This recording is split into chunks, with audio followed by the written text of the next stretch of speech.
The sharp crash of breaking glass echoed.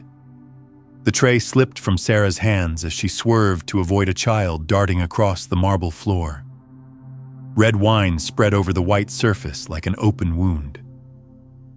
The restaurant manager appeared instantly, pulling her into the kitchen, while the guests' eyes followed like an invisible verdict. All they saw was a clumsy waitress. No one knew Sarah had taken this job to stay close to her ailing mother and to hide her true identity. Never judge a person's worth until you know their journey. If you believe in this value, subscribe and share humankind stories. The restaurant sat in the heart of New York, where crystal chandeliers poured light onto spotless white tables and jazz flowed through the air like a familiar current. Guests here wore fur on their shoulders, gold watches on their wrists, and carried the permanent smiles of those accustomed to looking down. In this portrait of elegance, Sarah Whitman was little more than background. Her black uniform clung to her shoulders, the apron frayed from use. Brown hair was tied neatly back, revealing a plain face. She wore no lipstick or jewelry except for an old silver wristwatch. Sarah's every step blended with the marble floor's steady, almost invisible rhythm. Guests regarded her as an afterthought. A woman in a red silk scarf tilted her head and whispered to her companion. She must have wandered in from some diner. Laughter rippled out, sharp and cold. Sarah kept pouring wine, her hand steady, unshaken. She touched the edge of her watch briefly, then moved on. Few knew the truth. Sarah was a major shareholder of a bank that many in this room used daily. But she chose to hide her name, donning an apron to serve tables. The reason was simple: to stay close to Evelyn, her ailing mother. This restaurant's chocolate cake could still bring a smile to her mother's face, and Sarah wanted to be there every time she came. At the same time, it was a place to remain unseen, far from the eyes of the press, always eager to pry. Gregor Stahl, a financial magnate, sat at the center table. His gray suit was cut sharp, his gaze cold as steel. Recently, he had lost a significant deal, and the bitterness hung over him like a storm cloud. Beside him sat Leon, his assistant, a half-smile always ready to mock. When Sarah placed the appetizer on the table, Gregor muttered in German, low enough for others not to understand, yet sharp enough to cut. People like her were born to serve. Leon laughed out loud. Sarah lowered her head slightly, offering no reply. The chandelier's light caught her silver watch for a single flicker. Then she walked away, her steps firm, unhurried. In the corner, Evelyn sat quietly, small against the lavish setting. Her aged eyes followed each movement of her daughter. She knew those cruel words were like daggers, but Sarah never revealed the wound. Her mother's gentle smile was the only reason she could stand tall in this room full of judgment. The night had only begun, and every glance in the room had already labeled Sarah as someone who did not belong. They didn't realize that from this very judgment, the story would turn and overturn them all. Sarah moved among the tables like a silent musician. The tray in her hand was flawless, each glass of red wine rippling but never spilling a drop. When she set the salmon dish down, the motion was so precise that a few guests paused in surprise, then quickly looked away, pretending not to notice. Gregor leaned back in his chair, eyes flicking to Leon.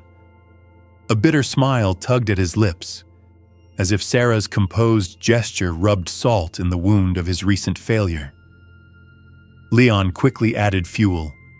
"Careful, or she'll drop the entire bottle." Laughter followed, thin but sharp enough to slice through the air. Sarah said nothing. She poured wine, wiped the rim with a white cloth, and quietly turned. Only her eyes caught the light for a second beneath the chandelier, a fleeting glance that unsettled a few diners nearby. That calm wasn't what they expected from a waitress. It felt like a quiet statement. "I am not so easily broken." At the table behind, an elderly guest suddenly coughed violently. A glass toppled, clattering against the floor. Heads turned. Sarah was closest. She set her tray down, slipped a hand to support his back, and offered a fresh glass of water with the other. Her movements were firm, efficient. Within a few breaths, the fit subsided, the man's flushed face cooling. Those around the table nodded in thanks. The room rippled for a moment, then returned to quiet. But the aftertaste lingered. A few eyes shifted toward Sarah with something different now, from disdain to hesitation, from hesitation to curiosity. Meanwhile, Evelyn still sat in the corner. Her hand brushed the fabric bag that held an old photo of herself and her daughter. Her aged eyes glistened with pride.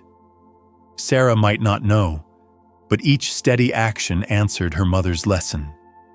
Keep your head high, even when others want you to bow. Not all views changed. The woman in the red scarf laughed dismissively. Your apron is stained, must be from some cheap joint. A murmur rose around her table. Sarah bowed slightly in thanks, smoothed the fabric and walked on. Her gaze never wavered. Gregor twirled his glass of wine, his German voice loud enough to carry, "They live to serve. Don't expect them to understand the value of wine."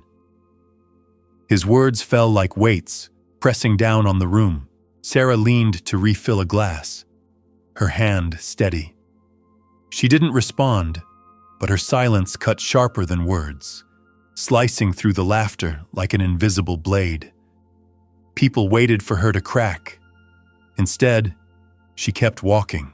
In that silence, the room itself began to feel uneasy. The clatter of cutlery against porcelain spread like the drumbeat of arrogance. Gregor Stahl leaned forward, his eyes narrowing. The lines at the corners of his mouth deepened, the unmistakable mark of a man seeking somewhere to unload his anger.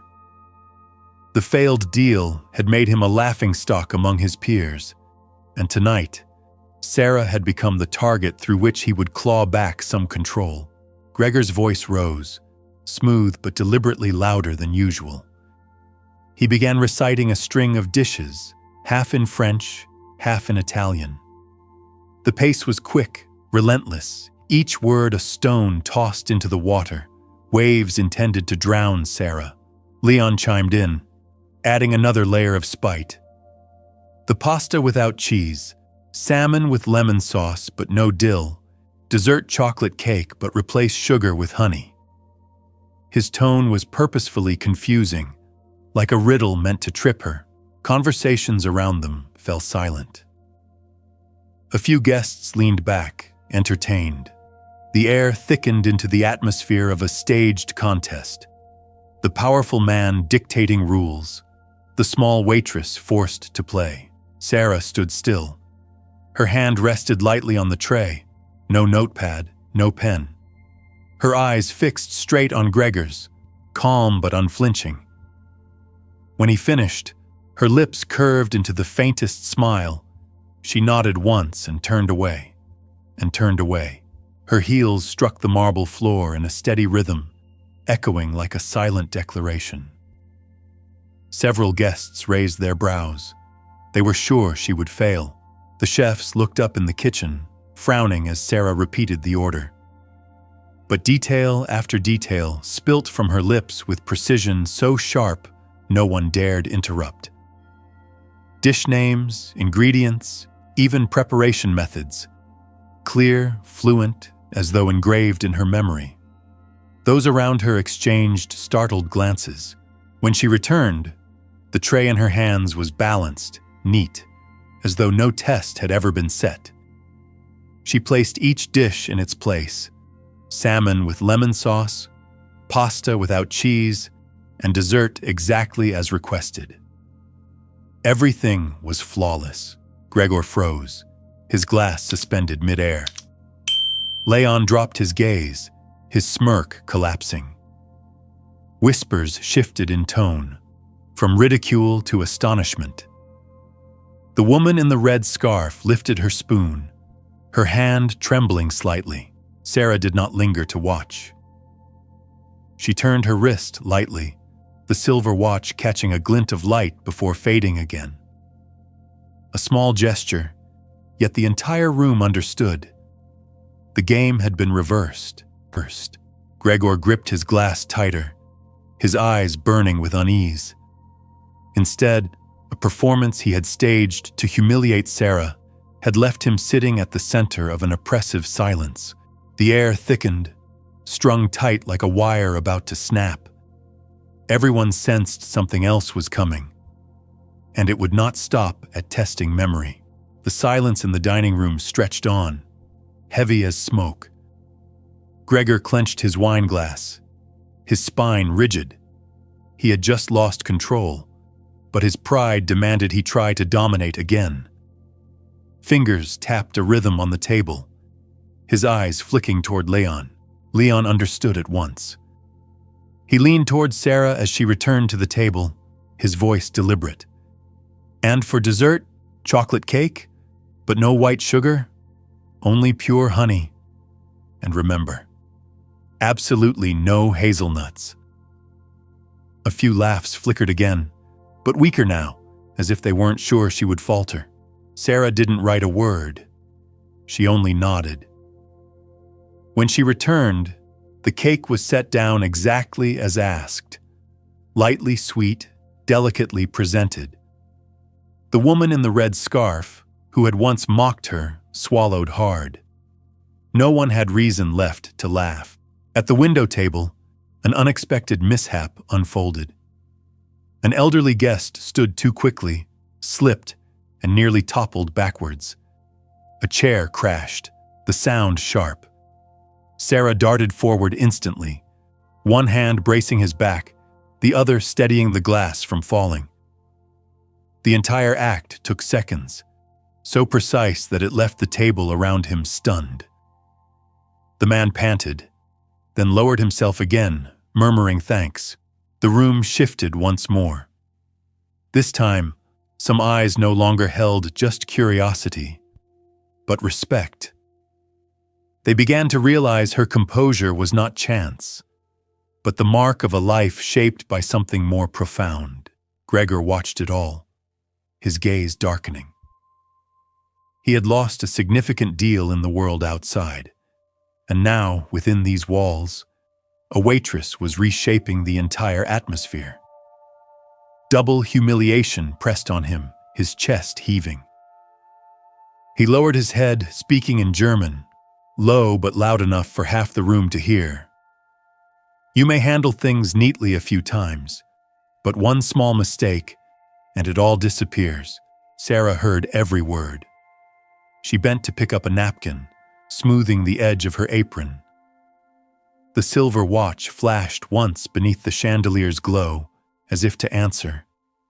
Not a challenge, simply a steady presence. In the corner, Evelyn kept watching. She smiled faintly, her gaze gentle yet brimming with pride. Sarah didn't need to prove herself to the room. That was enough to keep her promise to her mother and her dignity. But the tension did not fade. The wire still stretched tight. Everyone felt it. Somehow, somewhere, that small mistake would come. And when it did, it would define the night. The music flowed softly when a child's laughter suddenly broke it. A boy, about 6 years old, darted from his table, his small shoes pounding against the marble floor. His mother called out in panic, but the child was already racing across the aisle just as Sarah emerged from the kitchen with a tray of wine glasses. In a split second, Sarah twisted her body, shielding the boy with her frame. The tray tilted. One glass slipped, shattering under the golden lights. Red wine spread across the white floor, blooming like a sudden wound in the middle of luxury. The room froze. Whispers rose, followed by scattered, mocking laughter. Gregor leaned back in his chair, a crooked grin spreading. Leon chuckled, his eyes gleaming as though he had been waiting. The woman in the red scarf covered her mouth, smirking. No one cared that Sarah had just spared a child from tumbling into a tray of broken glass. All they saw was a clumsy waitress causing a mess. Heavy footsteps echoed. Manager Harold Pike appeared, his face darkened. He strode quickly, his hand clamping onto Sarah's arm, his voice cutting low. "You disgrace this entire house." Not a shout, but loud enough for nearby guests to hear and murmur. Harold dragged Sarah through the kitchen doors. Under the cold fluorescence, surrounded by the smell of grease and smoke, he slammed the tray onto the steel counter with a metallic clang. One small mistake is enough to ruin the reputation of this place. "What do you think this is? A cheap diner?"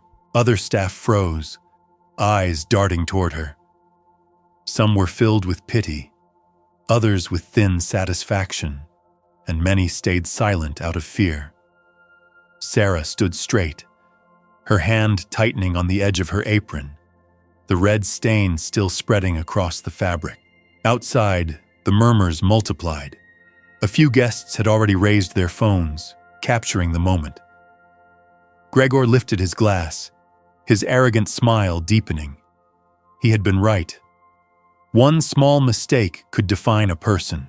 In the kitchen, Sarah raised her head. The cold light struck her silver watch, flashing briefly. Her eyes shone steady, not those of someone broken. Though her chest tightened with humiliation, from the bottom of that pit another force was rising. Tonight, the truth would no longer remain hidden.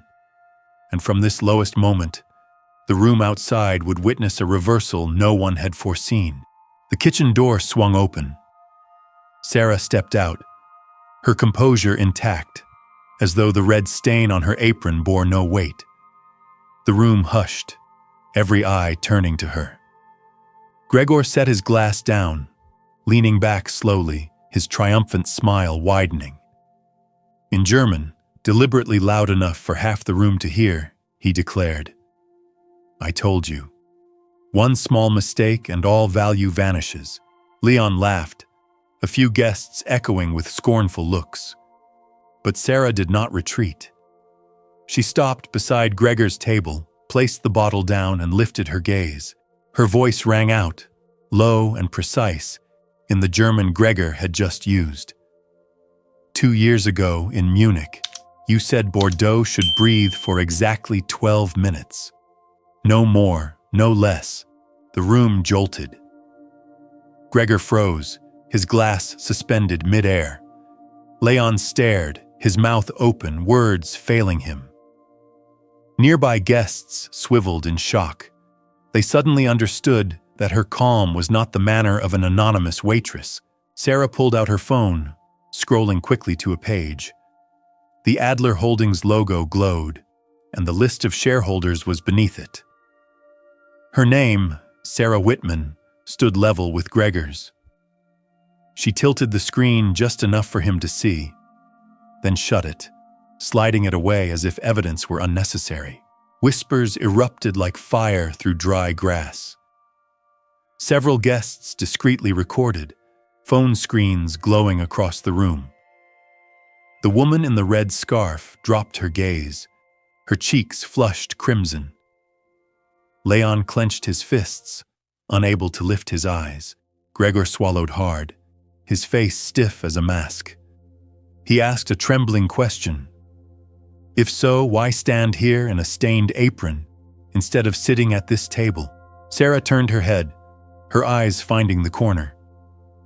Evelyn sat there still, small and fragile, but her eyes shone with quiet light. Sarah dipped her chin in a subtle nod. Then her voice carried, even and soft, like flowing water. Because here my mother finds joy. This chocolate cake is the only thing that still makes her smile in her illness. The room stilled. A suffocating silence pressed down. The jazz faltered, then lingered on a single stray note. No one dared to laugh anymore. A waiter in the corner set his tray down gently, eyes glistening. A few wealthy guests slowly lowered their glasses, afraid to break the moment. And at the far end of the room, a phone camera had captured everything. A clip only seconds long, but one that would soon spread across social media. Gregor released his glass, the thud of crystal on wood heavy in the silence. Harold Pike, the manager, stood rigidly by the bar and was struck dumb. Truth had swept into the room, erasing every cheap judgment. Under the golden light, Sarah's silver watch caught the glow once more. This time, it was no longer just an old accessory, but proof itself. Truth does not need to shout. It only needs to arrive at the right moment. After Sarah's final words, the room sank into an unprecedented silence. Every gaze that had once pinned her with contempt now shifted. No one laughed. No whisper of mockery remained. Only a heavy pause hovered between the golden lights and the jazz music that had faltered into stillness. The woman in the silk scarf lowered her head, her trembling hands setting her glass down. Leon, once the loudest laugh, now sat mute, his eyes fixed downward. Gregor Stahl, long accustomed to steering every situation with power, sat immobile. His face was rigid as stone, his hand clutching the armrest tight. A young guest discreetly raised his phone at a table near the door. The short clip of Sarah had already been captured. Minutes later, it was shared on X, a simple caption beneath it. "Never judge a person by appearance." More screens lit up around the room, notifications flashing. Sarah's story was no longer confined to the dining hall. It raced into the world beyond instant lie. An applause broke out at the back table, slow but clear. Then another, and another. The sound spread, steady, not loud but solemn, like a ritual of atonement. Those who had mocked Sarah now clapped, not daring to meet her eyes but still joining in the rhythm. Sarah did not bow, nor wear a smile of victory. She continued her work, setting down another glass of water, straightening a tablecloth, as if what had just unfolded was nothing more than part of her evening. That composure softened the air, giving the room a new breath. In the corner, Evelyn sat quietly. Her eyes, wet but shining, followed her daughter. When Sarah placed a slice of chocolate cake before her, Evelyn smiled, a gentle smile that erased the lingering tension. To her, this was not triumph over the wealthy, but a reminder that dignity never disappears. Gregor rose. No one stopped him. No one bid him farewell. He left the room silently, his steps heavy, carrying the shadow of failure.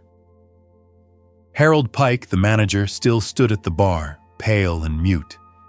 He knew the insults he had thrown in the kitchen had become an indelible stain. The jazz resumed, softer this time, like a release. Guests exhaled, no longer tense. But they knew they had witnessed something that would echo long after. Not just here, but across the storm now spreading online. Sarah sat beside her mother, hand resting on hand. In the flicker of light, the silver watch caught a faint gleam. The room fell silent again, but not out of scorn this time. It was silent respect.